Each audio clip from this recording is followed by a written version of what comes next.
vacaciones.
Bueno, vamos a esperar unos minutitos más. Bueno, Flaco, te llegó el internet. Tenemos con problemas en algunas zonas de Córdoba con las tormentas y el internet.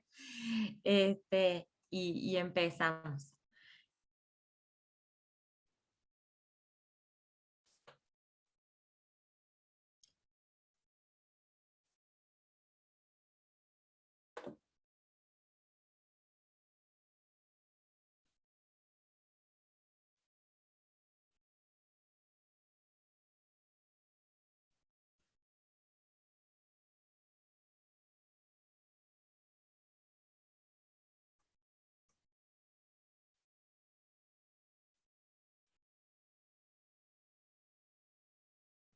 ¿Cómo andás, flaco?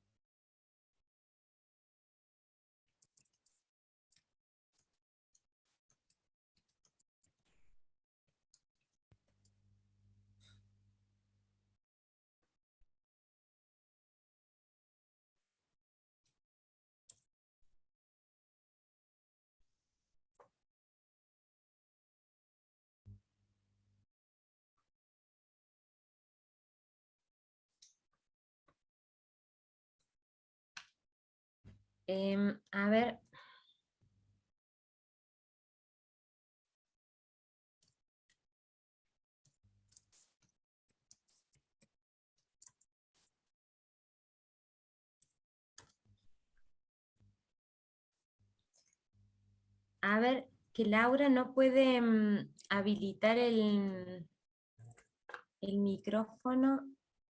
A ver, Laura. Em,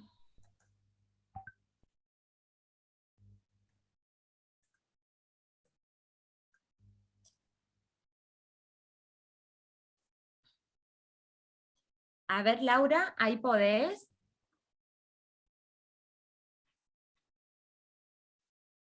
Ahora, Ay, a ver si yo toco. ahora, Ahí ahora está. sí, Bien. ahora sí. Ah, bien, Me, buenísimo. me voy a silenciar, pero ya puedo hacerlo yo. Bueno, capaz que yo toque. Este, bueno, esperamos unos minutitos más y a las 10:10 más o menos comenzamos.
Bueno, mientras unos minutitos empezamos, les cuento que los que se han ido sumando están así como representando diferentes lugares de la provincia, de diferentes puntos también de aquí de Argentina. Bueno, se ha sumado Leti Saavedra, que es trabaja en la Dirección de Trabajo Social de la Universidad de Río Cuarto. Bueno, Aimé, que es de la Universidad de Villa María, Río Cuarto. Sebastián Tosolini, que es uno de los miembros, y el Flaco Reynoso, colega de la comisión del instituto. También nos acompañan, bueno, a otras colegas como Vanessa, Lola, Lucrecia, Laura, Berardo, de allá de Buenos Aires, de la comisión de Buenos Aires, así que la verdad que, bueno, tenemos lindas expectativas de un encuentro de intercambio de información que vaya sumando a lo que ya venimos haciendo y a lo que se promete hacer, así que en unos ratitos ya empezamos. Nombré algunos así como al pasar, de lo que voy viendo. Les cuento que yo estoy produciendo Zoom y vivo desde las 10 de la mañana, porque tuvimos una larga jornada ahí en la facu, así que estamos acá en la compu de hace un buen tiempo.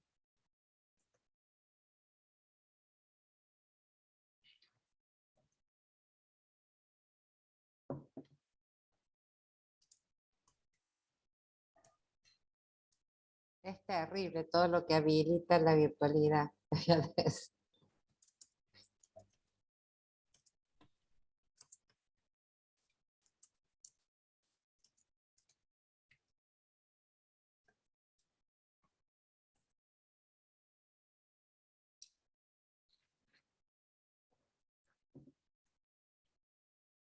Sí, la verdad que sí.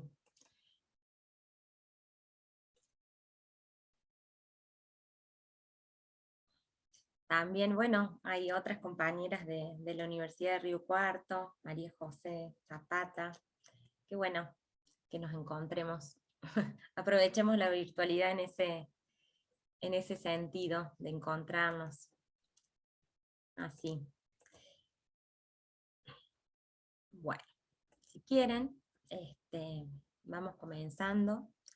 En un rato se van a ir sumando algunos. Como decía al principio, estamos con gran tormenta en Córdoba, así que hay algunos que fueron avisando que se les cortó internet, que ya van a sumarse, y etcétera.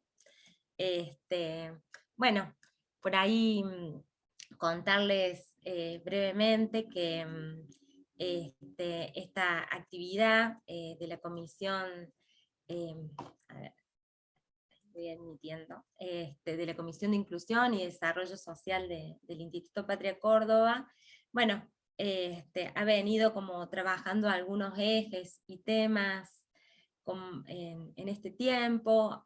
Hace unos meses hicimos una actividad de las políticas necesarias de cuidado, también un espacio buscando que nos encontremos, hagamos intercambios sobre algunos temas que nos vienen atravesando, preocupando. En esta oportunidad es la pandemia y desigualdades, las políticas necesarias y el debate del ingreso ciudadano. Bueno, ¿no? Enmarcar esta actividad en algunos de los ejes, de los puntos de una agenda que nos vienen atravesando en estos tiempos donde, bueno, nuestra región, Latinoamérica, está marcada por desigualdades persistentes, que en este contexto de pandemia se han estado profundizando y otras han estado emergiendo. Entonces, para nosotros implica que avancemos en describir aún más estas desigualdades, ponerle valor a esas singularidades que tienen, que nos hagamos nuevas preguntas de cómo se presentan, a quiénes afectan, que pongamos en tensión, ¿no?, estos circuitos de acceso y restricciones a derechos que están presentes, la situación de pobreza, el rol del Estado en garantizar el bienestar y la protección social de la ciudadanía, las políticas sociales, económicas que están vigentes y las que están ausentes, el vínculo que se presenta entre las políticas y las prácticas de las organizaciones, los referentes en territorio, y bueno, dentro de las políticas que planteamos como necesarias, ¿no? Lo que es la discusión del ingreso ciudadano, llamado renta básica.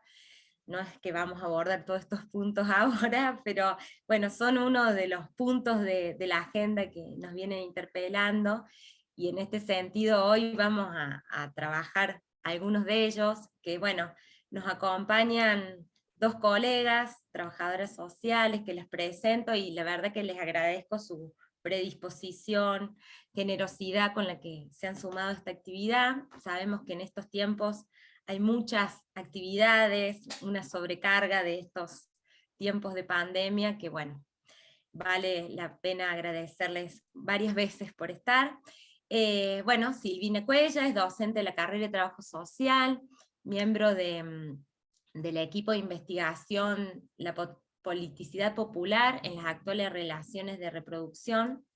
Es coordinadora académica de la especialización en niñez y adolescencia de la Facultad de Ciencias Sociales, ha sido decana normalizadora en el proceso de creación de la facultad.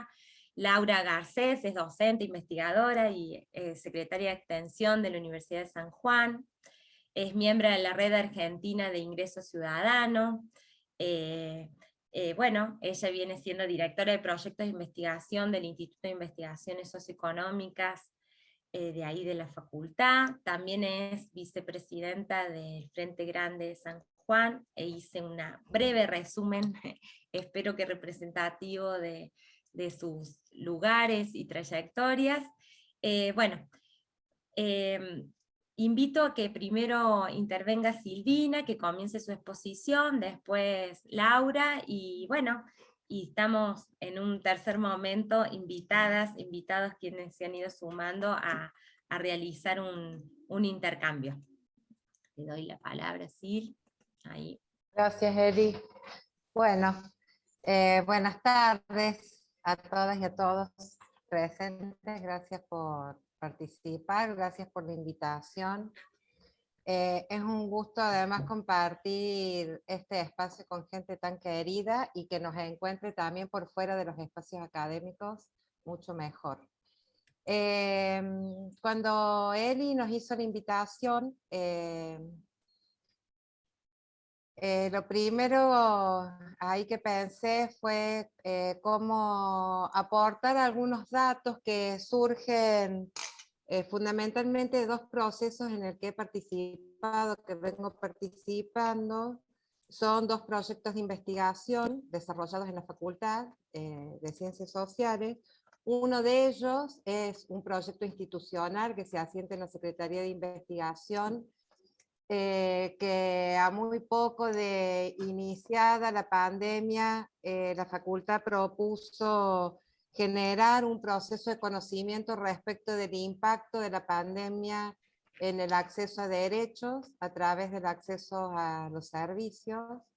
Y en ese proceso, que es un proceso complejo porque en el que participan 13 equipos de investigación, es un proceso que no ha concluido, se hizo una primera etapa cuantitativa, y en el que se trató de registrar cuáles eran las posibilidades o no de accesos a servicios y bienes de todos los sectores sociales de la ciudad de Córdoba, y en ese sentido los primeros datos que vienen arrojando el trabajo de campo es brutal en relación a mostrar las diferencias en función de los niveles socioeconómicos, ¿no?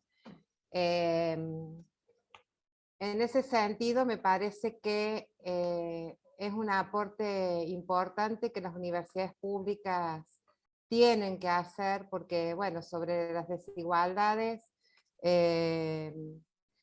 ahora se ha instalado aún en el discurso de la derecha, aparece de nuevo, aparece la preocupación sobre la pobreza. Hablar de desigualdad es mucho más que hablar de pobreza, pero cuando uno tiene la posibilidad de producir datos y de ponerlas al servicio del debate público es mucho más interesante porque interpela a las políticas públicas y también nos interpela a quienes estamos acá de alguna u otra manera estamos vinculados no solo al campo de la política, sino también al campo de la política social, digamos, ¿no? También desde nuestras inserciones laborales. Entonces, bueno, en ese sentido es un reconocimiento del esfuerzo que vienen haciendo las compañeras que dirigen. El proyecto está dirigido por Marina Peralta y Jaciel Urijovic, de Canivice de la facultad, y con un trabajo impecable de la Secretaría de Investigación de Liliana Córdoba.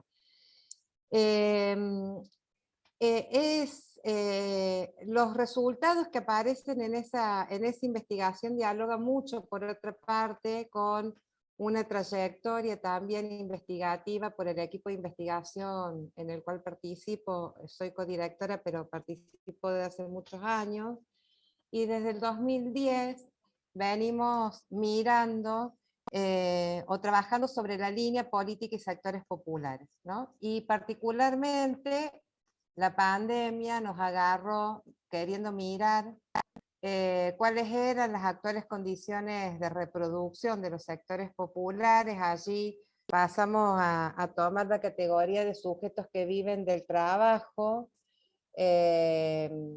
entendiendo los vinculados como parte de los sectores populares en este universo de sujetos y de actividades muy heterogéneas, no necesariamente ligadas a un trabajo formal, cuya retribución es a través del salario, pero sí de aquellas actividades a través de las cuales la ciudadanía genera ingresos para poder afrontar la vida, digamos, ¿no? Bajo el supuesto, compartido también con la primera investigación, de que las condiciones de reproducción y las condiciones de desigualdad se agravaron profundamente en el periodo del macrismo, de la Alianza Cambiemos, y sobre dichos agravamientos, dificultades, se asienta y se empeoran las condiciones con la instalación de la pandemia, ¿no? Entre otras cosas, las capacidades públicas, las capacidades y las atribuciones, las condiciones que tenía el Estado a través de sus instituciones para poder afrontar la gestión de la pandemia.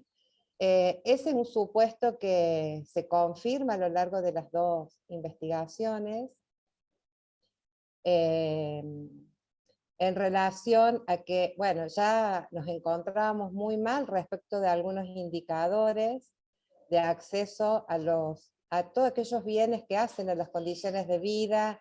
Particularmente podemos referir, por ejemplo, las condiciones habitacionales, el acceso al gas natural, al agua potable, el acceso a las cloacas, etcétera, donde las distancias son abismales, y que de alguna manera configuran en qué condiciones cada sector social debió afrontar y generar estrategias para afrontar la pandemia y para garantizar la vida, digamos, ¿no?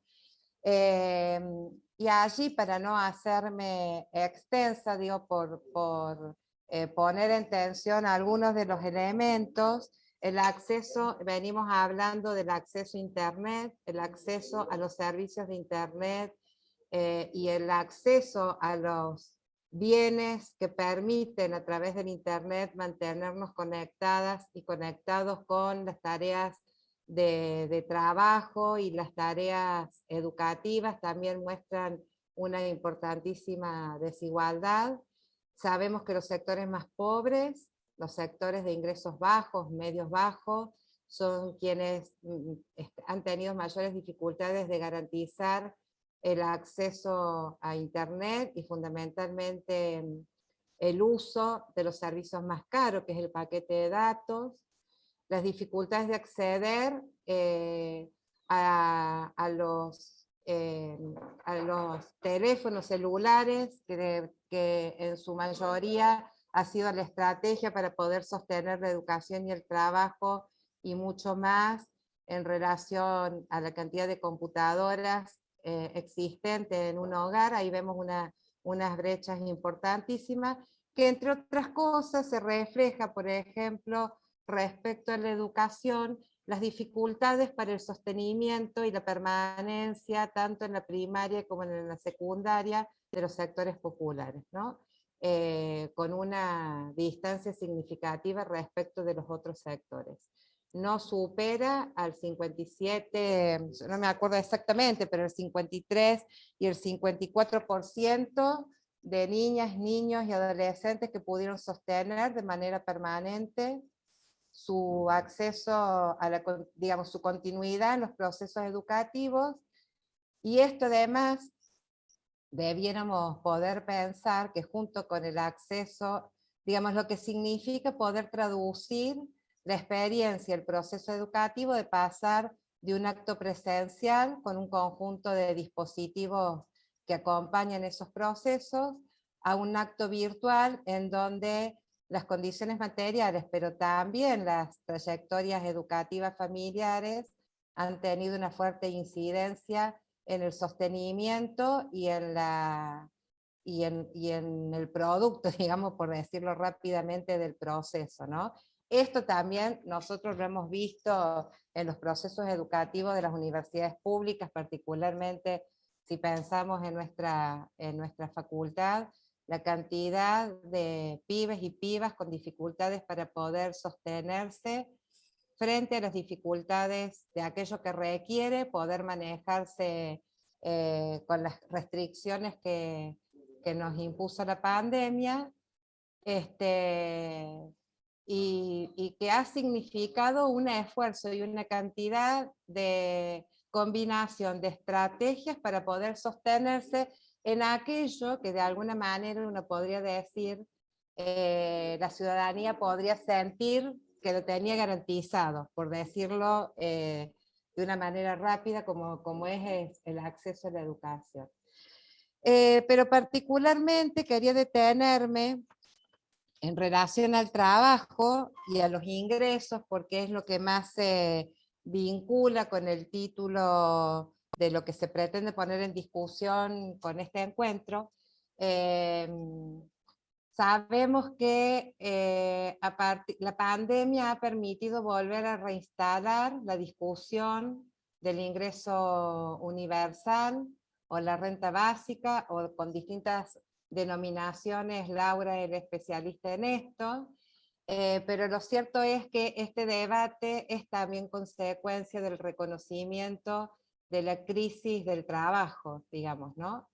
Y sobre el trabajo es que se fue pensando y se fue desarrollando el sistema de protección y el acceso a la protección estatal, y justamente lo que queda en evidencia es un largo proceso de deterioro de los soportes de inserción en el mercado de trabajo, que fuertemente fue además restringido, digamos, o que impactó fuertemente también con la pandemia, lo que queda demostrado en ambas investigaciones, ¿no? El impacto que tenía. Ya veníamos mal, o sea, la gente, hay un reconocimiento de la pérdida de trabajo, de la pérdida, de la caída de ingresos, de la necesidad de cada vez de tener más trabajos y más horas de trabajo para sostener un ingreso que permita resolver la existencia, digamos, las actividades cotidianas de los hogares. Y la pandemia tuvo impacto en general en todos los niveles, pero en los niveles medios bajos y bajos fue explosivo, digamos, ¿no? Más del 80% reconoció haber perdido sus ingresos y haber perdido sus trabajos, y a partir de ello la búsqueda de distintas estrategias para poder garantizar la vida, digamos. Allí vemos estrategias que van desde el endeudamiento, a través del crédito, a través de, para los sectores más pobres, del fiado, digamos, de los comercios cercanos con los que hay una relación de confianza, ¿no? Pero también y principalmente la apelación, como esto aparece también en otras investigaciones para los sectores de pobreza, esa primera apelación, esos primeros capitales sociales que se ponen en movimiento, que son las relaciones cercanas, fundamentalmente vinculadas a la familia y a la vecindad. Y allí, bueno, reconocer el trabajo inmenso de las organizaciones sociales en los territorios, que frente al estoy hablando fundamentalmente de la ciudad de Córdoba, ¿no? Que frente al primer impacto hubo cantidades de barriadas que quedaron en una soledad, pensando cómo hacer para resolver. Pensemos que son barriadas que viven de un trabajo muy inestable, mayoritariamente changas, y que la ASPO significó un parate importante, y la necesidad de poder reinventarse los medios de sobrevivencia, ¿no? Entonces, esa apelación, ese reconocimiento a estos círculos cercanos, a estas relaciones cercanas, son parte de la experiencia de los sectores populares que se reactivan y se reavivan siempre en momentos de crisis. Pero lo importante de esto, que llama mucho la atención, bueno, a nosotros al menos, está Erika, que también es del equipo, la veo que se ha sumado, sigue siendo el trabajo para la gente la principal fuente de reconocimiento, la principal actividad que se reconoce como fuente de ingresos, o sea, los ingresos que permiten resolver las necesidades de la familia. El reconocimiento es para el trabajo. Allí hay todo un mundo para descubrir, discutir, estudiar, que se entiende por trabajo, pero dicho rápidamente, todas aquellas actividades que permiten generar ingresos.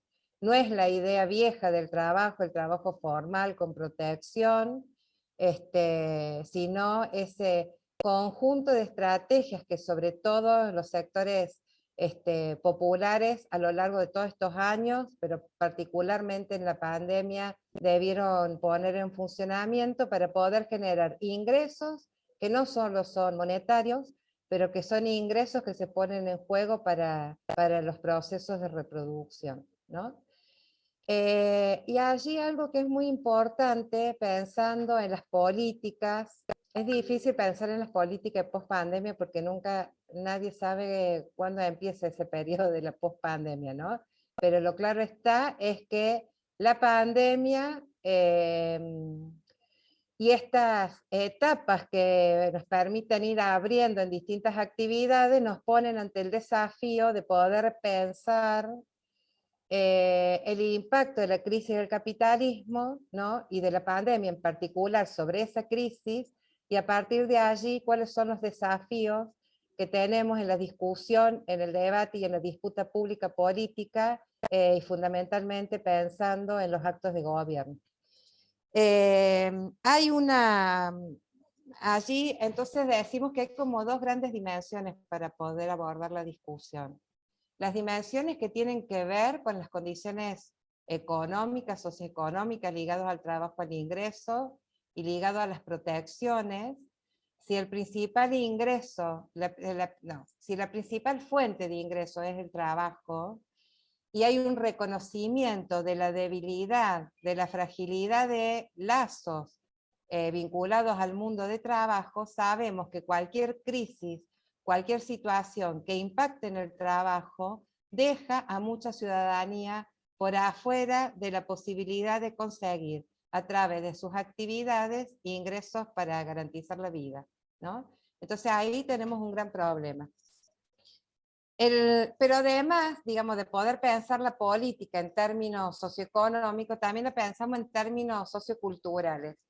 Y allí una cosa que seguramente no es novedosa, pero que a nosotros nos llamó mucho la atención, es sobre todo en los sectores, digamos, porque esto sale muy fuertemente en el trabajo de campo del proyecto con sectores populares, esta fuerte consideración de que la posición que prevalece y la que se desea conservar es la posición de trabajadores, ¿sí? conocida, digamos, ¿no? El trabajo dignifica, el trabajo es el que me permite resolver y atender mis necesidades y las de mi familia, y lo que se pide es trabajo.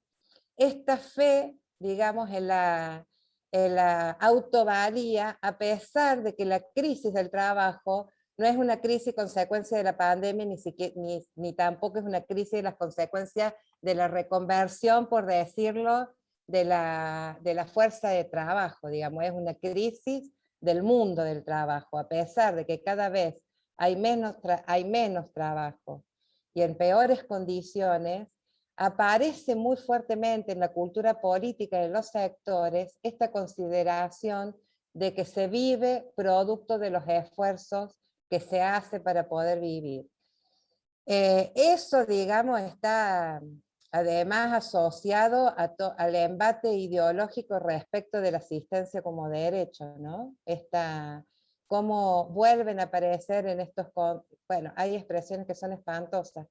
Los microemprendimientos de las organizaciones sociales, bueno, hay una batería de maneras de nombrar las políticas o los estados que piensan en políticas fuertes de asistencia desde una perspectiva de derecho, pero ese embate, además de que tiene que traducirse en políticas concretas, tiene que traducirse también en acciones y praxis que permitan instalar y modificar en el escenario en el mundo simbólico, en la cultura política, el derecho a la asistencia y el derecho a las protecciones, ¿no?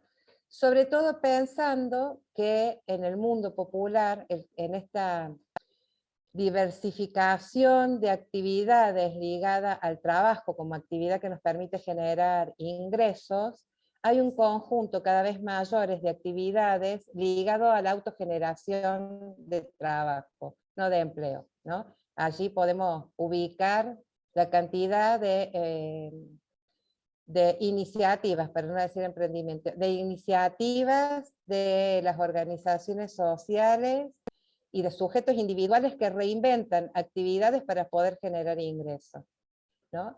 Entonces, la pandemia sobre ese mundo hizo estragos. Gente que no podía sostener, que no pudo sostener esas actividades autocreadas, digamos, junto con una llegada muy débil del Estado, ¿no? También para nosotros fue asombroso ver, así como decimos que se reconoce al trabajo como la principal fuente de ingresos, esos ingresos se complementan con otros ingresos, ¿no? O sea, cada vez no solamente la gente trabaja más horas, sino cada vez hay más miembros de la familia o del hogar que tienen que trabajar para resolver las necesidades básicas, por decirlo de una manera rápida, ¿no? Y también complementan, si pensamos en los sectores de pobreza, con ingresos provenientes de los programas y políticas sociales, sin embargo estos son casi insignificantes, siendo la asignación universal la que se destaca, y en el caso de la pandemia fue central porque fue además la que habilitó de manera casi automática, más allá de las dificultades que hubo después en la operatoria, pero fue la que habilitó al IFE, digamos. Entonces, allí tomar esa atención, esto nos ha pasado también en otros trabajos de campo. Pareciera que además, en particular para el caso de Córdoba, frente a las políticas estatales que se sostuvieron después después de haber perdido en las elecciones del 2018, ¿fue? No, del 2015, perdón. También hay una retirada en la inversión de las políticas asistenciales provinciales, quedando una escasa batería de herramientas para poder afrontar el sostenimiento de la reproducción de los sectores que han sido más castigados en este tiempo. Entonces, bueno, este concepto de la autovalía, este concepto de poner el peso el gran peso de la responsabilidad de la generación de ingreso y de sostenimiento del trabajo, y de a través del trabajo de poder acceder a los bienes y servicios necesarios para la reproducción, va socavando también la discusión política, ideológica respecto de las necesidades de la protección social.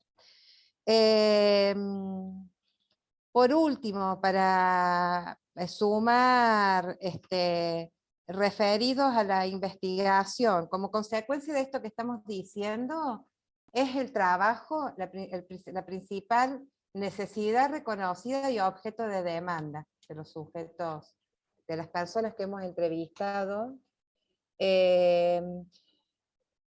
reconociendo o legitimando la intervención del Estado para quienes siempre está la posibilidad de estar peor, ¿no? Entonces, hay una valoración de la llegada del Estado a través de políticas de ingresos para quienes más se han visto afectados.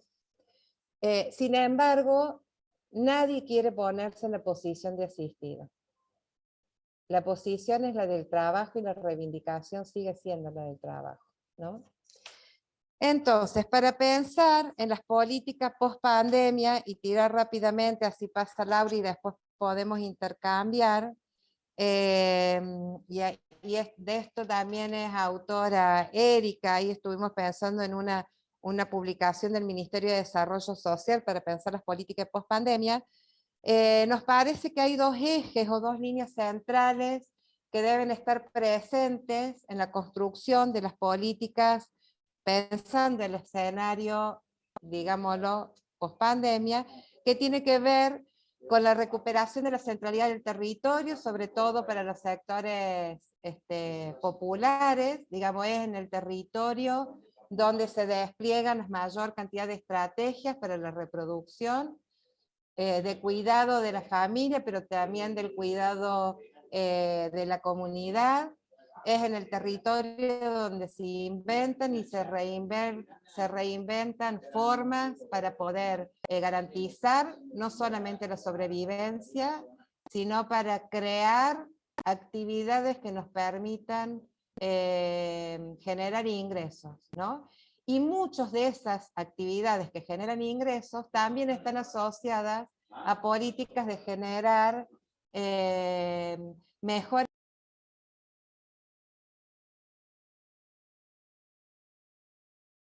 Perdón. Para generar también mejores condiciones materiales de las barriadas populares, ¿no? Esa cantidad de emprendimientos vinculados a mejorar los barrios, que generan trabajo, generan ingresos, generan lazos sociales, etcétera, etcétera. Entonces, recuperar la centralidad del territorio en el diseño y en la ejecución de la política, no en términos también de la dimensión federal, no es solo pensado desde la clave de recuperar las características locales, sino fundamentalmente de poder reconocer y potenciar los procesos organizativos territoriales. Incorporar los saberes y las experiencias, también sabiendo que es un mundo complejo, contradictorio, que se expresan tensiones respecto de los modos de hacer, de los modos de pensar la política, de los modos de pensar los territorios, bueno, en el que además también quienes trabajamos o en las instituciones públicas o en las organizaciones sociales y políticas somos parte de esas tensiones, ¿no? Y fundamentalmente pensar cómo esas políticas ligadas al territorio se ligan al territorio como espacio socioproductivo y cómo ligamos estos espacios socioproductivos a nuevos patrones de protección social. O sea, si se ha caído la vigencia, la expectativa de que el trabajo nos genera los ingresos suficientes para poder vivir bien, para poder vivir bien y aumentar la vida, como dicen algunos autores.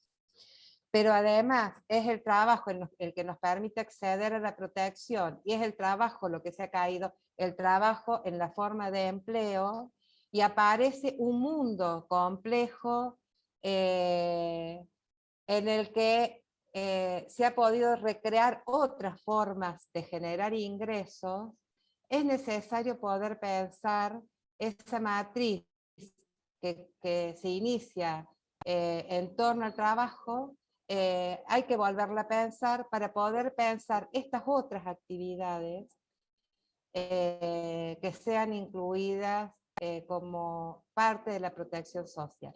Y dentro de la protección social, por supuesto, ahí incorporamos la asistencia desde la perspectiva del derecho. Solo, bueno, para cerrar, dos cositas. Me parece que ahí hay que pensar tanto la dimensión económica, la dimensión socioeconómica, como la dimensión cultural. Hay una batalla enorme en la cultura política, que la vemos todos los días, no hace falta dar ejemplo. Y lo segundo, recordando, hace pocos días se publicó una entrevista a Nancy Fraser en el página 12, que le entre las preguntas que le hacen, hablando de las reformas necesarias, ella dice algo así como: las reformas que pensamos y que queremos tienen que ser reformas que tengan impacto en las condiciones materiales, que habiliten a la construcción de nuevas demandas, ¿no? O sea, que habiliten a poder pensar que se puede vivir mejor, y que en torno a esa construcción de la esperanza de tener un mundo mejor y una vida mejor, se construyan nuevas demandas y reivindicaciones. Entonces a mí me parece que a la pregunta de qué políticas necesitamos, me parece que hay que agregarles qué políticas y qué prácticas políticas y sociales necesitamos, porque ahí se abre también todo un mundo que tenemos que asumir en una reflexión crítica respecto de qué prácticas sostenemos, de los que algunas llaman de la vieja política, pero dicho rápidamente, prácticas que siguen consolidando el discurso hegemónico de los merecimientos, los merecedores y de las clientelas políticas. Bueno, nada más, y quedo acá para escuchar a Laura y seguir intercambiando, conversando.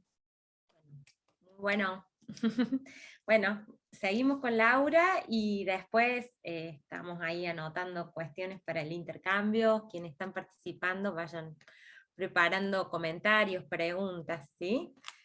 Laura.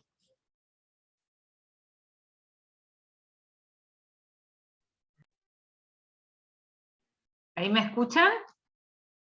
Sí, muy bien. Bueno, muchas gracias, Eliana, por la invitación, y como decías, para mí un gusto encontrarme de nuevo con ustedes, con Silvina, mi compañera de tantos años de la maestría, y que nos seguimos cruzando y eso de que Dios los cría y Dios se juntan. Es así.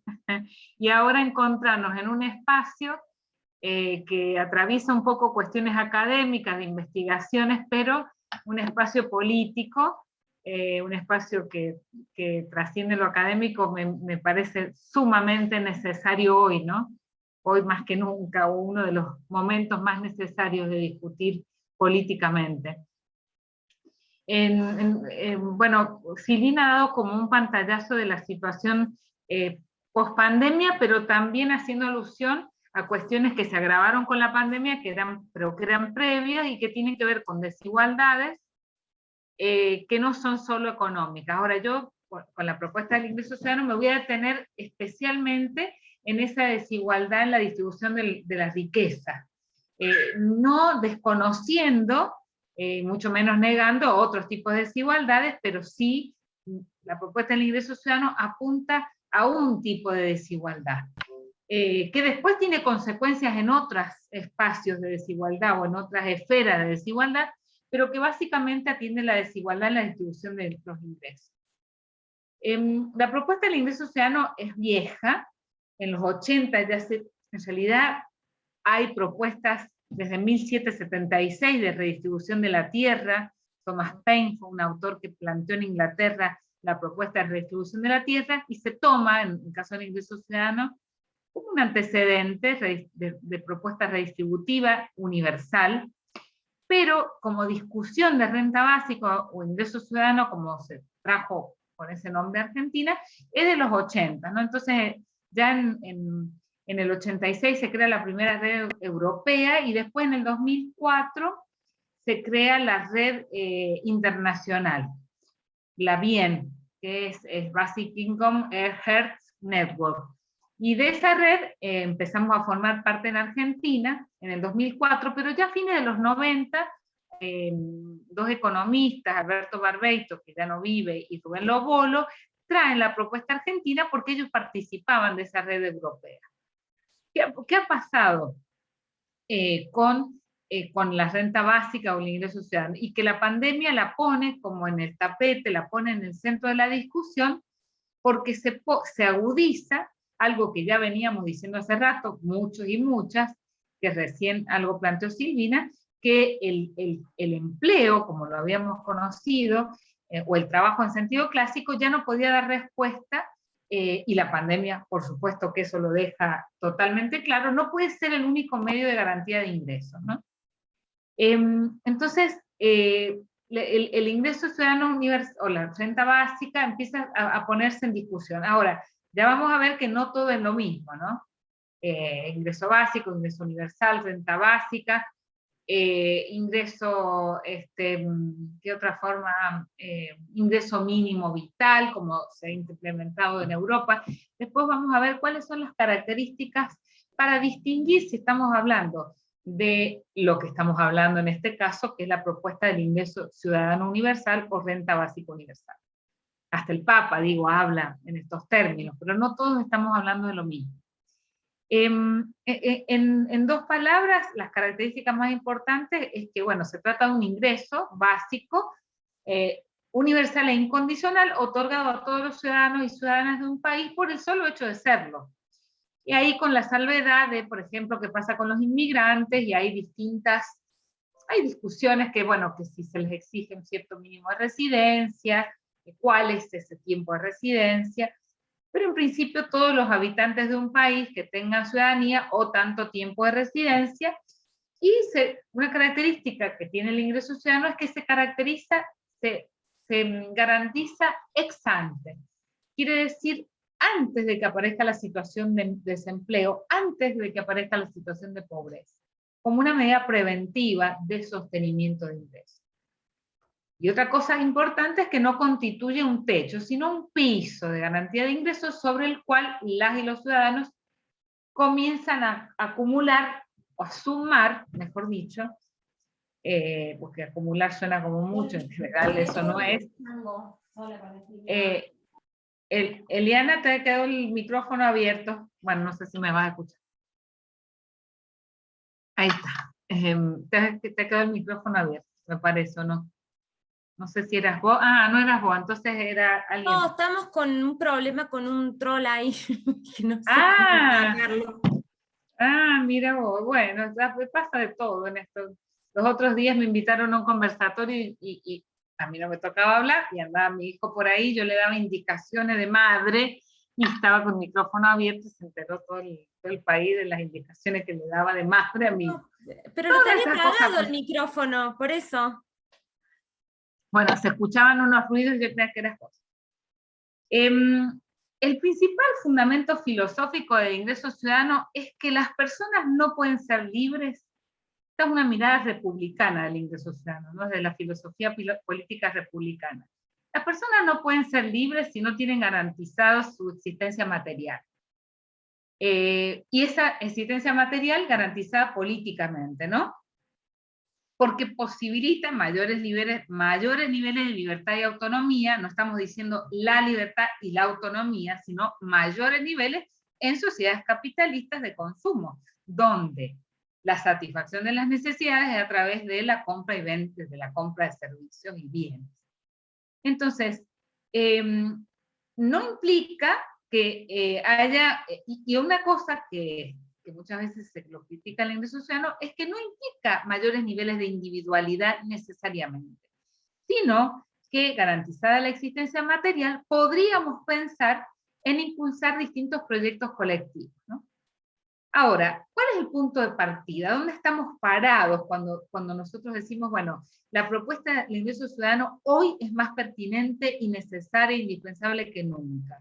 Y estamos parados en un diagnóstico de un 1% de la población mundial que concentra el 45% de la riqueza producida en el mundo. En el caso de América Latina y el Caribe, el 10% más rico posee el 71% de la riqueza, según los datos de la CEPAL. Sumado a los niveles de pobreza que se han agudizado con la pandemia, extremos, ¿no? Alrededor del 35% promedio en América Latina se calculaba luego de la pandemia, cuando comenzó la pandemia. Estas cifras se empeoraron. Entonces, estos datos nos hablan de un nivel de desigualdad insostenible, que hacen insostenible para pensar el desarrollo de cualquier sociedad democrática. Y por además que sabemos que el enriquecimiento de una minoría nunca es peldaño para el enriquecimiento de la sociedad en su conjunto. Entonces, el análisis, y por otro lado, como punto de partida, sabemos, cuando uno hace un análisis histórico de la desigualdad económica, que la desigualdad económica no es natural, y que la desigualdad en todo caso no es económica, sino es ideológica y política, porque no se trata de que no haya recursos, no se trata de escasez de recursos, se trata de mala distribución de los recursos, que no es lo mismo. Entonces, sí, la desigualdad, uno habla de desigualdad económica, pero en realidad no se refiere a los recursos, sino que a las políticas o a las decisiones políticas e ideológicas que hacen que los recursos se concentren. Por lo tanto, las soluciones son también políticas. Eso por el lado de la concentración de la riqueza, siendo como una súper síntesis. Y después lo otro que planteaba Silvina, ya sabemos desde hace décadas que en el mundo no van a poder sostenerse los niveles de empleo o de cuasi pleno empleo que tuvimos en otros momentos históricos, sobre todo fundamentalmente debido a la robotización que ha eliminado puestos de trabajo. El año pasado salió una nota de una PlayStation 5, creo, no sé si van por las 5 o las 6, que se había fabricado sin mano de obra humana, sin ningún tipo de mano de obra humana directa, ¿no? Absolutamente hecha con computadoras. Eso muestra a las claras, más todos los oficios que han desaparecido porque han sido reemplazados, la robotización, más sumado al avance del capitalismo financiero, que es netamente especulativo y no genera mano de obra, hacen una combinación que nos lleva a concluir que no es posible pensar que el sostenimiento de los ingresos va a ser vía salario, va a ser vía empleo, que es lo que algo de eso planteó.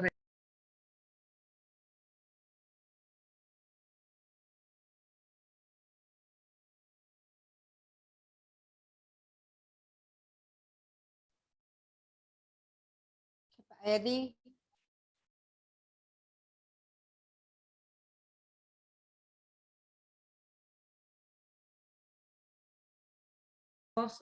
Aguanta un minutito, ahí vuelvo.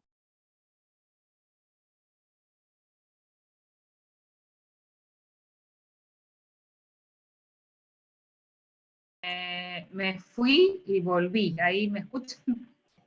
No me pregunten por qué, pero entré y salí sola. Bueno, toda esta realidad, volvemos a decir, se agrava con la pandemia y con la característica particular que empieza la pandemia, afectó a sectores que históricamente habían estado incluidos vía empleo, ¿no es cierto? Clases medias, sectores que no habían vivido del Estado, entre comillas, que no habían recibido planes sociales y que recibieron el IFE. Entonces, ese sector de la clase media que se incluye a este grupo gran grupo de desocupados y desocupadas, es una novedad que la pandemia también lo pone como sobre la mesa de una manera muy notable. Podemos decir, bueno, la tasa de desempleo a fines de este año implica el número de personas que busca trabajo en América Latina son alrededor de 30 millones de personas en América Latina que buscan empleo hoy, y la tasa de desempleo es de alrededor del 11% como promedio. Entonces, la pregunta ante este escenario ¿es posible seguir pensando que los niveles de desigualdad se van a solucionar apelando solo a las políticas sociales tradicionales, de transferencias de ingresos focalizadas, por ejemplo, o de transferencias condicionadas? ¿Podemos seguir pensando que la garantía de ingresos va a ser solo a través del empleo? Bueno, creemos que no, ¿no es cierto? Creemos que no, porque sería muy ingenuo pensar que es a través de las políticas sociales tradicionales. Como les dije, primera cuestión que hay que aclarar, no todo es lo mismo cuando se habla de transferencia de ingresos. Bueno, ¿cómo hacemos para en esta laguna de conceptos que han invadido estos últimos tiempos? Por ejemplo, yo escuchaba acá un ministro que decía, bueno, como el ingreso universal que ha implementado España. No, España ha implementado un ingreso condicionado y es focalizado. O sea, no tiene nada que ver, aunque se llama ingreso mínimo vital, no tiene nada que ver con la renta básica que proponen los compañeros españoles, que están en la línea que planteamos nosotros. Entonces, hay 4 características fundamentales. La universalidad, y cuando decimos universalidad, es universalidad, salvo que pensemos en universalidades parciales. Tomar toda la niñez, para empezar, todos los adultos y adultas mayores, todos los, la población económicamente activa. Eso se puede considerar una universalidad parcial porque estamos tomando franjas etarias, no otro tipo de características en particular de las personas, ¿no? Pero como propuesta pura hablamos de propuesta universal. Incondicional, no se pide nada a cambio, ni ex ante, o sea, como condición previa, ni ex post, para tener que una contraprestación laboral, una condicionalidad en salud y educación.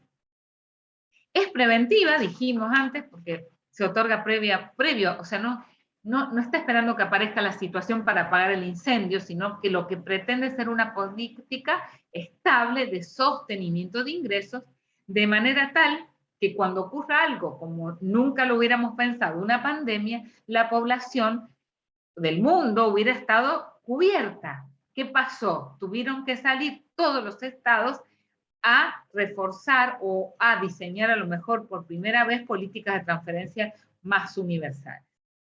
Y es de carácter permanente. Y otra característica es individual.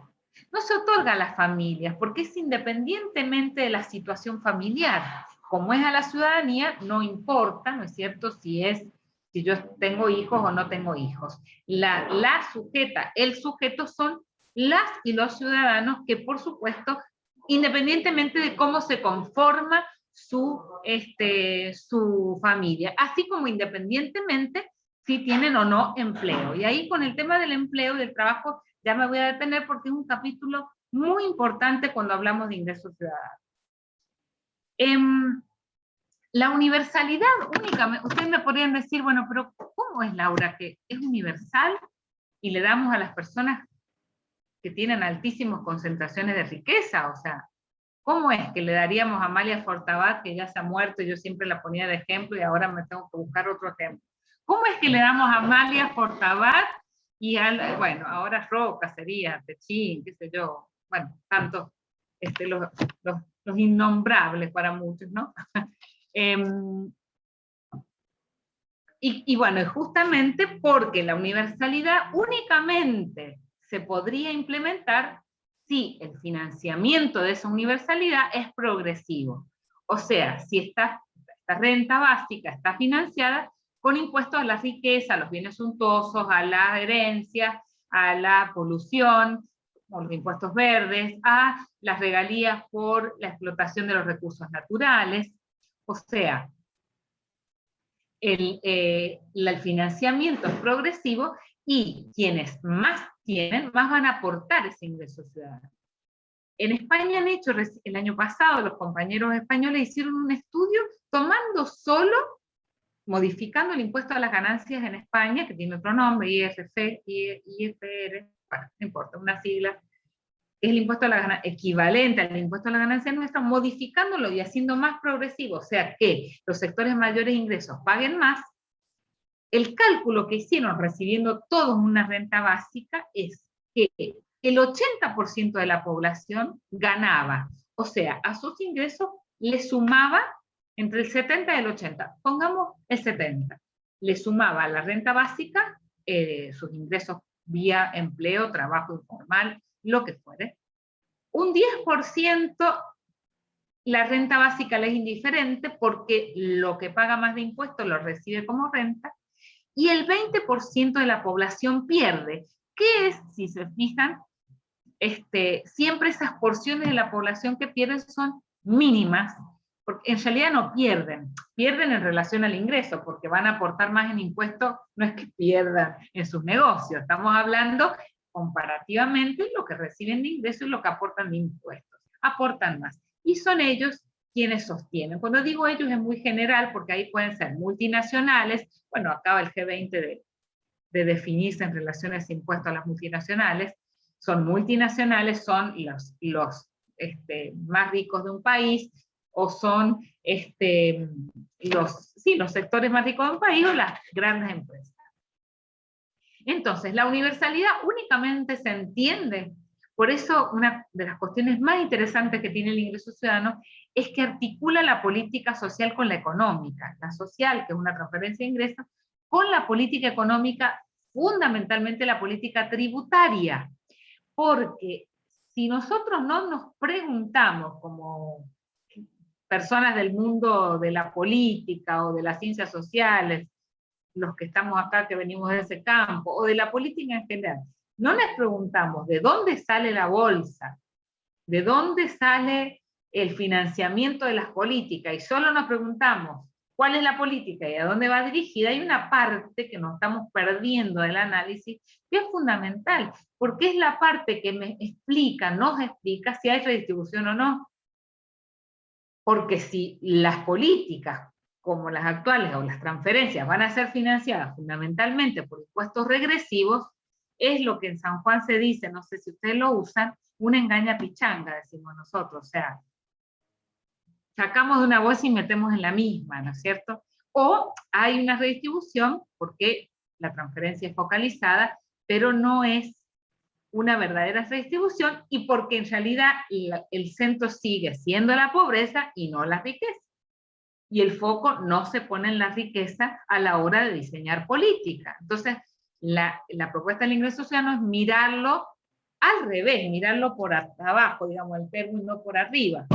Es decir, bueno, señores, vamos a hablar de redistribución, hablemos en serio de redistribución, y nos metamos con la política tributaria como una de las principales. A ver, el Estado tiene dos herramientas para financiar: la política tributaria y el endeudamiento. O sea, no hay magia, esto no es magia. Ahí sí que no hay magia.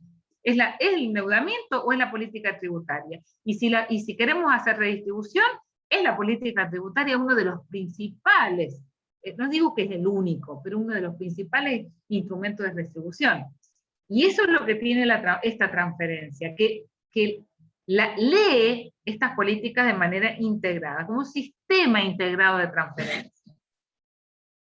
Bueno, el caso de la fuente de los recursos naturales es muy interesante. El único caso de ingreso ciudadano o renta básica lo más puro posible, por llamarlo de una forma, lo más, sí, como modelo, es el caso de Alaska. Alaska tiene desde los 80 lo que se llama el Fondo Permanente de Alaska, que es un fondo que se crea para, con parte de las regalías, no todas, parte de las regalías del petróleo, de la explotación del petróleo, va a ese fondo. Ese fondo, un fondo de inversión, genera ganancias. Esas ganancias, que son miles de dólares, miles de millones de dólares, se distribuyen entre todos y todas las habitantes de Alaska anualmente. Una vez al año se distribuye un cheque, en realidad ahí ven, hay una pequeña diferencia, porque no es un ingreso permanente y estable, es una variante, pero sí Lo que es interesante de ahí es la idea de la propiedad colectiva de los recursos naturales. Es, si los recursos naturales son de todos, hay una parte de la explotación, porque además estamos dejando a generaciones futuras sin esos recursos naturales, que son no renovables, por lo tanto también son una forma de compensar quienes explotan y se llevan la ganancia de eso a la población con ese ingreso. Es muy interesante la utilización de las regalías de la explotación de los recursos naturales para, como también puede ser impuestos a la polución, ¿no es cierto? Todos esos impuestos que se le llaman impuestos verdes también son fuentes genuinas para financiar este tipo de recursos, porque además son grandes empresas las que hacen esa explotación. Bueno, entonces, como digo, es muy interesante la propuesta porque articula la política, o sea, para hablar de redistribución, básicamente no podemos pensar solo en la política social. Y hay otro punto que quisiera resaltar, que es la vinculación del ingreso ciudadano con el mundo del trabajo en general. Hay un muro que es muy cultural, pero también es político, que es el muro del trabajocentrismo, ¿no? Silvina planteó eso, esta idea de que es muy cultural, muy del peronismo también, tiene mucho que ver con la identidad de los trabajadores y del movimiento de trabajadores, que en nuestro país ha sido muy fuerte y que tiene que ver con el peronismo, pero que también lo trasciende, ¿no? Porque ya está arraigado totalmente en la cultura popular y no popular, que es esta idea de que los ingresos legítimos son aquellos provenientes del empleo del trabajo. Y todo lo que viene por afuera es, por lo menos, puesto bajo la lupa o bajo sospecha. Por ejemplo, lo que viene de los programas sociales. Entonces, desde el punto entonces, lo que podríamos denominar trabajocentrismo, desde el punto de vista cultural, es un muro que se interpone a la renta básica o al ingreso ciudadano. ¿Por qué? Porque es un ingreso que está desvinculado, o sea, no condicionado, vamos a usar mejor esa palabra, porque después vamos a ver que hay posibles articulaciones, pero está descondicionado, no está condicionado al trabajo, al empleo, vamos a decir al empleo. No está condicionado a que yo tenga o no inserción en el mercado laboral. Entonces, ahí hay que hacer varias aclaraciones para hacer justicia con el ingreso ciudadano. Un error muy clásico que se suele caer es decir que el ingreso ciudadano es incompatible, el derecho a un ingreso es incompatible con el derecho al trabajo. Primera cuestión, para nada es incompatible.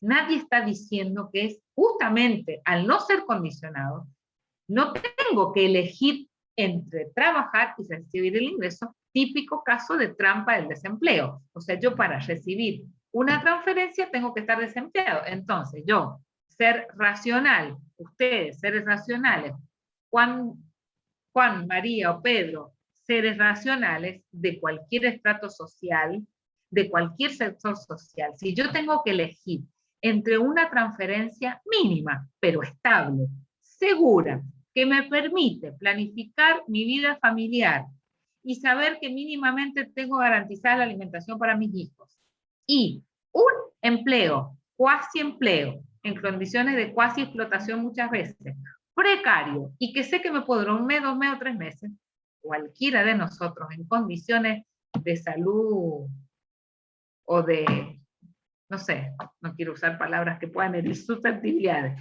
elegiría la estabilidad o la seguridad que me brinda una transferencia. Y ese es el problema de las transferencias condicionadas, que las personas tienen que optar. Entonces, el ingreso ciudadano dice, no señor, esto es un piso. La persona tiene la libertad y la posibilidad de elegir. También la libertad y la posibilidad de no someterse a un trabajo de cuasi explotación. Y poder tener mejores condiciones, y ahí viene el rechazo de los empresarios a una política de este tipo, porque primero que dicen, no lo hemos aplicado, que eleva el salario mínimo a la alza. Hay un piso garantizado, el salario mínimo tiene que estar arriba de ese piso. Y ahí viene toda la discusión cuál debe ser el piso, un salario mínimo, una canasta alimentaria, para no llevar el salario mínimo a lo alto. Bueno, ahí vienen disquisiciones económicas muchísimas.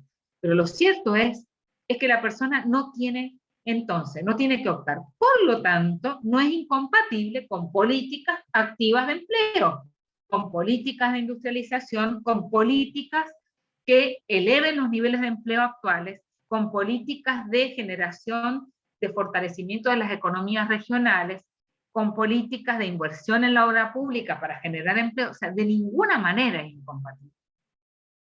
Es más, deben ir juntas. El ingreso ciudadano no es la solución a los problemas del universo.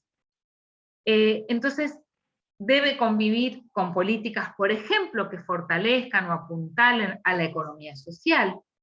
Y la economía social podría ocuparse de proyectos colectivos, productivos, y no de tener que darle de comer a su gente, que es lo que pasó con la pandemia, que fueron las primeras organizaciones de la economía popular o de la economía social, aunque no es lo mismo, bueno, por ahí lo usamos como sinónimo, tuvieron que salir a dar de comer a su gente porque en la pandemia fueron quienes primeros asistieron, llegaron antes que el IFE y antes que el Estado, o la tarjeta alimentaria. Entonces, también son una palanca para la economía social.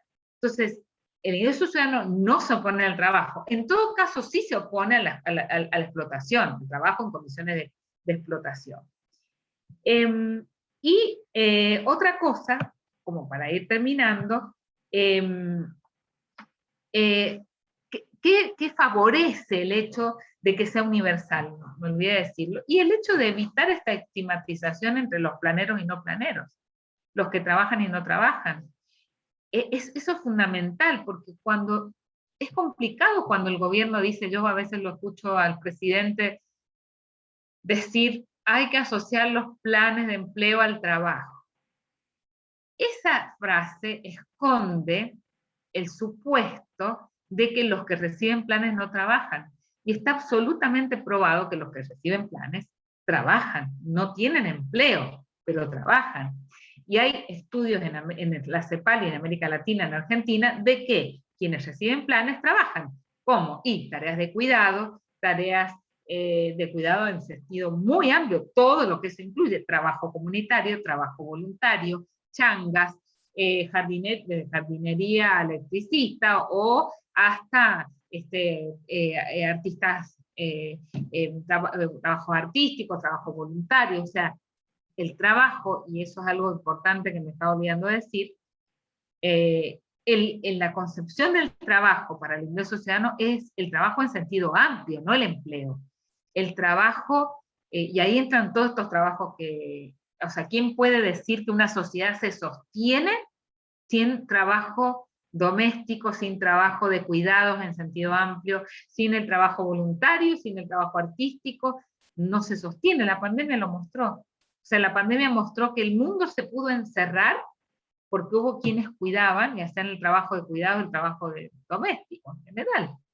Entonces, el ingreso ciudadano dice, no, el trabajo es en sentido amplio, y en todo caso, al no ser condiciones, porque ahí hubo todo un debate, bueno, es muy amplio el tema, no me quiero ir mucho, pero las feministas, hubo corrientes feministas que criticaban el ingreso ciudadano porque decían, bueno, lo que hace es incentivar a que la mujer se quede adentro, y la respuesta que podríamos dar, ahí hay cada vez más grupos feministas o movimientos feministas que se suman a la idea, porque al no ser condicional, no estamos pidiéndole a la mujer que se tenga que quedar en su casa para poder recibir el ingreso. No. Así como el varón, pueden recibir el ingreso y optar por trabajos de cuidado, o pueden recibir el ingreso, el trabajo de cuidado seguro lo van a hacer, porque eso viene como ya adherido a las mujeres, ¿no? Culturalmente, y esperemos que eso cambie, pero aún persiste, y salir al mercado de empleo. Entonces, es muy importante el no condicionarlo al tener un empleo, no, para evitar estos errores que se le atribuyen sin conocer la propuesta, ¿no? Y por último, como les dije, el ingreso ciudadano no soluciona los problemas sociales en general, se enfoca en la redistribución del ingreso y convive con políticas de vivienda, de salud, políticas universales de educación, políticas de la economía social, de redistribución del cuidado. Porque recibamos las mujeres y los varones un ingreso ciudadano, no se va a mejorar la redistribución de las tareas de cuidado. Deberán haber otras políticas, por ejemplo, el de las licencias por paternidad, en igual condiciones que las de las mujeres, o en igual extensión que las de las mujeres, para redistribuir tareas de cuidado. Por ejemplo, pero no podemos pedir que la propuesta de ingreso ciudadano solucione el problema de la redistribución de las tareas de cuidado, que es una lucha feminista. Porque vendrán otras políticas que apunten a eso. Tampoco problemas de vivienda, de salud, o políticas para las personas con discapacidad, o para las políticas de género. Entonces, el ingreso ciudadano debe convivir con otras políticas, y esa es la diferencia de la mirada liberal. Los liberales plantean, Milton Friedman ya proponía las transferencias de ingresos. Lo que pasa que era solamente para focalizadas a los desempleados y como única protección del Estado. Entonces, la propuesta de los liberales es, cuando proponen estas transferencias, lo que esconden es, démosle plata a la gente para que consuma y sostenga el mercado, y de a poco vamos reduciendo el estado de bienestar y las otras políticas universales de bienestar o el sistema de protección. Entonces, el ingreso ciudadano no puede ser pensado sino en un sistema de protección social, y es una pata, es solo o una gran pata desde mi punto de vista, pero no es la política social, es una política social que debe convivir con otras. Y como les digo, como parte de un sistema integral de protección. Y para cerrar, alguna reflexión que tiene que ver con el horizonte político. ¿No? O sea, yo creo que la pregunta sería como horizonte político, bueno, ¿vamos a seguir conteniendo la pobreza o vamos a hacer políticas de redistribución de la riqueza? ¿No? Porque hoy ya no, el sistema de bienestar, que algo también dijo Silvina, no puede ser pensado como un sistema de bienestar de la posguerra alrededor del cuasi pleno empleo, donde la protección del trabajador y la trabajadora y su familia estaba centrada en relación a la condición laboral de los, vamos a decir, del padre en general, pero pueden ser de los padres y madres. Ese acuerdo capital-trabajo de la posguerra no se puede sostener así, digo, como protección desde ese lugar. Entonces hay que buscar otras fuentes de seguridad social, que no es lo mismo y que no pueden estar atadas la seguridad social a la seguridad laboral, sino que tenemos que hablar de seguridad de ingresos, y ahí convive la seguridad, los ingresos generados por el empleo, por el trabajo en sentido amplio, y un ingreso garantizado desde el Estado. Entonces yo creo que ante estos niveles de desigualdad estructural en América Latina, que se han profundizado tanto con la pandemia, la pregunta es esa, ¿no? Si vamos a seguir conteniendo pobreza o redistribuyendo ingresos o riqueza, y yo pienso que si fuera esto último, la decisión política, son necesarios cambios estructurales, pero la pandemia nos ha abierto una puerta, una excusa, una gran excusa para convencer, para luchar, para militar la idea de que, de hecho, lo que ha pasado los otros días con el G20, algo que décadas atrás hubiera sido impensado, la pandemia nos ha obligado a que tengamos que pensar en fuentes alternativas de ingresos y en medidas de redistribución de ingresos. Bueno, hasta aquí, después seguimos charlando. No sé cuánto tiempo, si me pasé mucho, no me controlé el tiempo. Muy bueno, la verdad, Laura. Bueno, hago como una nota al pie, nos pasaron una serie de obstáculos, el Trolls, a varios se les cortó la luz por la tormenta, bueno, una serie de obstáculos, pero bueno, ahí llegamos ahí a poder garantizar que compartan las intervenciones, la verdad que re interesantes. Ahí Laura Berardo, de la Comisión de Inclusión y Desarrollo Social del Instituto Patria Buenos Aires, estuvo también participando, recién se tuvo que retirar y y mandaba felicitaciones, le parecieron muy interesantes las exposiciones. No sé si hay alguien que esté aquí, que quiera compartir algo, una pregunta, agregar.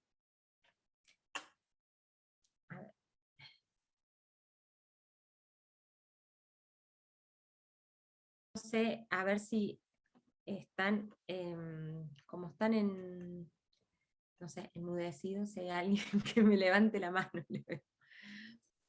A ver,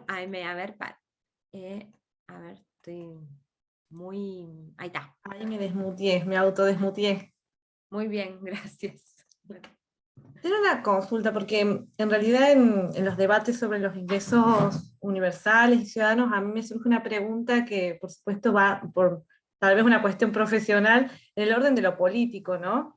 ¿Qué opinan? Sé que es una pregunta que se corre, por supuesto, la discusión conceptual, pero evidentemente el poder financiar este tipo de políticas está claro que tiene que ver con una cuestión de fuerza social, me parece que antes de discusiones técnicas. Y en ese sentido yo quería consultarles qué opinan ustedes en términos de análisis político, cómo observan este debate y cómo se instala en la agenda pública. Es decir, qué fuerza social tendríamos para poder pensar en transformaciones en nuestro sistema de protección social, pero también en este sentido, ¿no? De financiamiento de políticas de carácter universal, cómo es el ingreso, cómo estamos en la agenda de discusión política, en la agenda política, cómo lo ven, cómo lo observan, en el marco del Frente de Todos, ¿no? Que por allí es lo que tal vez nos nuclea o nos une en este espacio de discusión.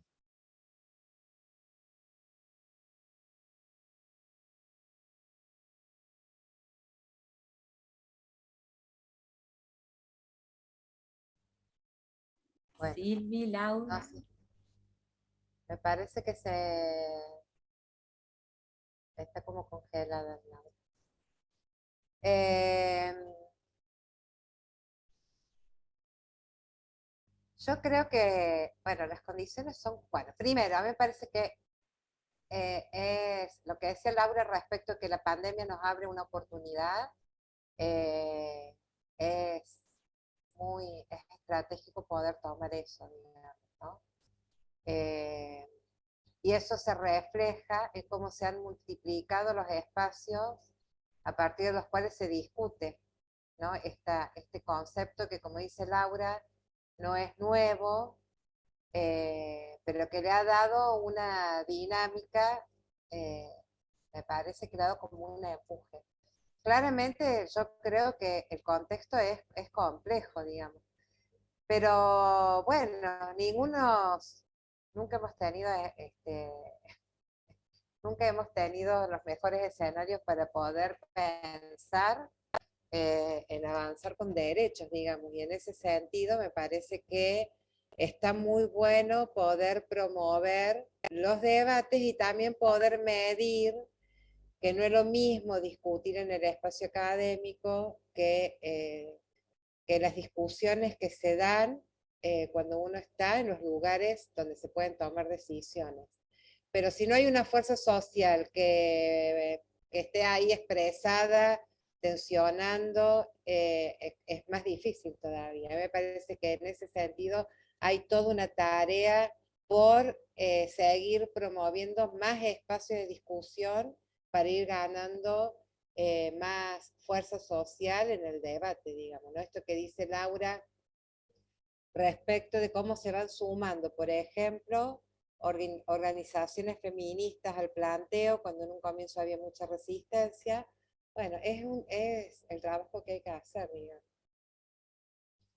No sé si responde, no tengo respuesta tampoco. Lo que digo que en la medida en que no se invierta, no haya una decisión política por parte de quienes estamos convencidos de salir a militar y a trabajar la propuesta y a sumar voluntades, si no hay fuerza social que presione y que promueva, muy difícil poder generar condiciones para dar batallas con poderes tan grandes. Bueno, hablando de los obstáculos, a Laura se le cortó y ahora no, como bloquearon por la situación de recién, ahí estoy pidiendo que desbloqueen el ingreso, así que ahí aguarden un segundito. Mientras, no sé si hay alguien que quiera agregar, preguntar, comentar algo, Sil, algo que... Mientras yo voy llamando para que me desbloqueen.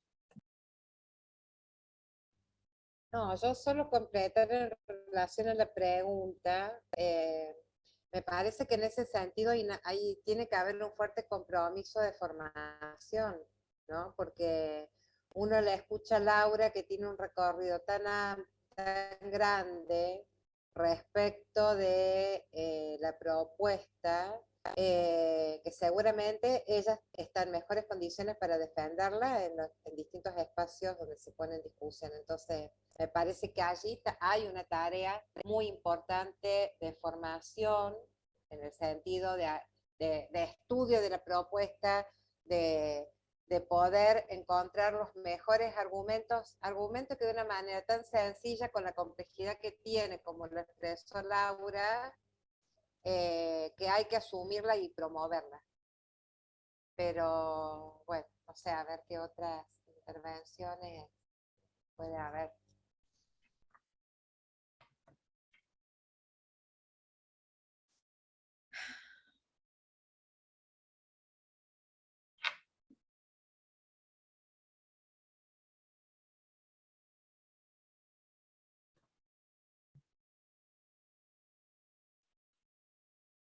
Bueno, no estoy pudiendo lograr que me desbloqueen el ingreso, así se puede sumar Laura. No sé qué decir. Se puede pedir disculpas. Ah, Sé que a algunos se les cortó, otros quieren volver y no me están desbloqueando. Y el chavo que me estaba ayudando con los técnicos tuvo que salir, no sé qué cosa, todo sucedió junto. Y no sé cómo yo hacerlo. Bueno, me parece que, no sé, vamos a tener que ir como cerrando en estas condiciones. Bueno, creo que, como nombraba al principio, son varios como los puntos que nos venimos interrogando y trabajando en estos tiempos, ¿no? Donde, bueno, creo que las políticas sociales, las militancias, las participaciones, la academia se ve todo el tiempo interpelada por qué hacer en este contexto, ¿no? Y sobre todo a mí me pareció re importante, una de las cosas que vos marcabas, Silvina, es que esto, ¿no? De disputar la cultura política, los sentidos que se dan a las políticas, a las prácticas, cómo se deslegitiman derechos, el acceso de derechos, y sobre todo en estos contextos de mayor pobreza, mayores desigualdades, que me parece que es ahí, bueno, y lo charlábamos mucho en las reuniones de la comisión, bueno, ahí está Sebastián, uno de los miembros, que cómo cuesta mediar algunas intervenciones con las cuestiones estereotipadas o determinadas que se hace sobre un problema, sobre una política, bueno, esto, ¿no? Cómo nos cuesta aún desandar lo de los planeros, cómo costó legitimar la asignación universal, ¿no? Cuántas cosas se dijeron en contra de la asignación, en contra de cómo se implementaba, quién la recibían, para qué usaban esos ingresos. Bueno, y ahí, digo, la militancia y la academia jugó un rol muy importante en mostrar en qué iban esos ingresos, en qué iba sucediendo mediante la implementación de la asignación. Y bueno, creo que lo hemos ido charlando en estos tiempos, que me parece que es aún más necesario, aunque seamos 3 discutiendo, 5, ir intercambiando estas cuestiones para desandar discusiones y me parece también para volver a discutir estas políticas integrales de protección inclusivas, que vuelvan a generar entramados que a la ciudadanía le permitan garantizar el acceso a diversos derechos, a un trabajo, a la salud, a la educación. Digo, el contexto de pandemia fue cortando esas tramas, esas redes, y ahora, bueno, me parece que tenemos que ser muy creativos, creativas en volver a impulsar esas cuestiones, ¿no? Digo, desde cómo trabajamos con los jóvenes, los niños que se quedaron fuera del sistema educativo, jóvenes que están fuera de posibilidades de inserciones laborales, fuera de espacio de contención. Digo, hay como, bueno, un montón de desafíos que nos tienen que encontrar en volver a rediscutir esas agendas de políticas integrales. Me parece que es necesario, y la verdad que, bueno, agradecerles la participación. Como decía hace un rato, estamos como sobrecargados de Meet, de Zoom, de actividades de esta altura, pero no queríamos terminar así como lo que va del 2021 sin haber discutido esto, ¿no? Que me parece que es algo que tiene que ser la base de discusión de lo que sigue. Así que, bueno, gracias. Y lamento nuevamente todos los inconvenientes que no pudimos sortear. Bueno, pero no son, es así, ya estamos acostumbradas y acostumbrados. Tal cual. Estas cosas ocurren. No, yo me quedé pensando con la pregunta que hacía la compañera, no sé, me parece que, y retomando lo que vos decís, Eli, a mí me parece que es muy importante. A mí me gustó mucho en esto que yo retomaba de la afirmación que hacía Nancy Fraser en relación a, bueno, si es posible, si estas experiencias populistas de izquierda, cuánto se hace, o sea, con otra complejidad, pero cuánto se acerca o no al ideario socialista, cuánto tiene válido para poder pensar que esto son aportes para los procesos de emancipación, etcétera, etcétera. Por algún lado hay que empezar, ¿no? Y siempre hay que pensar que aquellas decisiones que se asumen en términos políticos pueden tener sus limitaciones, pero siempre tienen que estar pensadas posibilitando otras, ¿no? O sea, la asignación universal, lo que decía Lely, si pensamos lo que significó y lo que significa aún, digamos, el embate ideológico en contra, las barbaridades que se han dicho respecto, sobre todo de las mujeres, digamos, ¿no? Todo lo que somos capaces de hacer para cobrar 2,50 pesos, ¿no? Bueno, y sin embargo se sostuvo, se peleó, se militó, se dio batalla, y miren, no la pudieron sacar, sacaron, casi que apagaron las luces del Estado, y no la pudieron sacar. Y la verdad que la asignación universal como experiencia tiene que ser habilitadora para otras prestaciones universales de ingreso. No sé si de una vamos a llevar al ingreso ciudadano, ¿no? Ahora, ahí, en un ámbito más cercano a lo que uno puede hacer por los ámbitos en los que circula y tiene, me parece que, yo insisto en que si pensamos el ingreso ciudadano y pensamos cómo le damos, cómo cualificamos la condición de la ciudadanía, ¿no? Y sus diálogos con la democracia, bueno, me parece que también requerimos poder mirar las prácticas que tenemos. Sí, ¿no? ¿Qué significa levantar como bandera, como valor, digamos, el tema de la ciudadanía, que no significa ninguna contraprestación, ningún merecimiento? ¿Qué significa eso para quienes estamos trabajando en el campo de la política, ¿no? Y en el campo de las políticas públicas? ¿Y qué significa en relación a la relación que establecemos con los territorios, con las comunidades, con las organizaciones? Ahí, y eso está más cercano nuestro, digamos, ¿no? Es más cercano. Y no tiene la complejidad de las cuestiones técnicas, bueno, no sé, me parece que hay un montón de hilos para ¿sí? poder tomar en el camino deseado de la redistribución, que es del ingreso, pero que la redistribución del ingreso tiene impacto en un montón de otros reconocimientos ciudadanos. Y allí hay mucho para trabajar en ese campo. Buenísimo. Bueno, buena jornada, lindo encuentro. Después vamos a, bueno, cuando esté la grabación, después pasársela y compartirla. Bueno, un abrazo virtual. Gracias por el encuentro. Chao.